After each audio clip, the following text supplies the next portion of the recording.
J'habite Malakoff depuis 1968. J'ai opté pour Malakoff, parce que les renseignements que j'en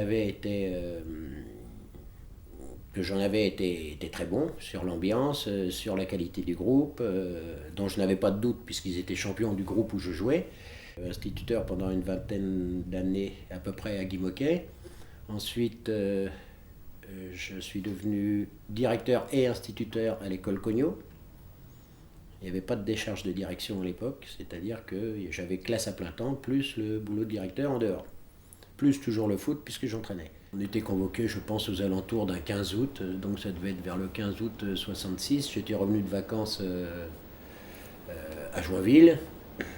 Et puis à l'époque, j'avais les cheveux longs, ce qui n'était pas forcément très apprécié. Donc j'avais essayé au peigne rasoir de me faire une coupe à peu près présentable, mais bon, je suis pas doué comme coiffeur, quoi. Donc je suis arrivé avec un peu des trous partout dans la chevelure, mais c'est passé inaperçu. Il y en a qui parlent de Megève, la Tremblade notamment, Fulvie. Bon, c'est des passages qu'ont apprécié pratiquement tous les enfants, quoi. À Cognot, une année, j'ai une classe de 21 élèves. J'avais 21 nationalités différentes. Bon, c'est exceptionnel, hein.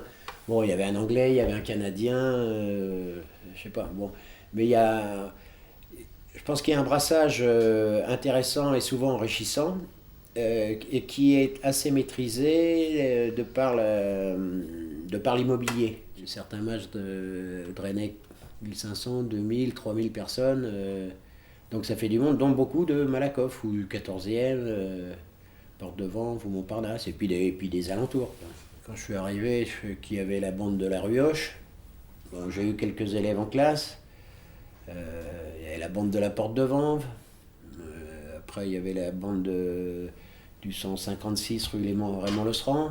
On savait qu'il y avait certains qui n'étaient pas toujours très nets, quoi. Je sais qu'il y a eu des affrontements, hein. Des affrontements, Malakoff, Porte de Vanves, bon, chacun avait un peu son territoire, voilà. En 68, j'étais employé à la mairie, j'ai gardé la mairie avec des fusils, la vieille mairie, pendant les événements. Bon, ça marque un peu. Léo Filière était quelqu'un qui... c'est une des personnes d'ailleurs qui m'ont incité à rentrer dans l'enseignement. Il suivait le foot de très près. N'hésitait pas à donner son avis, mais bon, c'était pas un spécialiste, hein. Il m'avait dit, tu peux pas rester comme ça, Cadio, tu vas pas rester jardinier toute ta vie, puisque pendant mon début d'études, j'avais obtenu un poste de jardinier à l'office de HLM de la ville de Malakoff, donc qui était bien lié aussi avec la municipalité. Et donc c'est lui notamment, avec M. Balzano, qui était secrétaire général à l'époque, qui m'ont incité à embrasser cette carrière.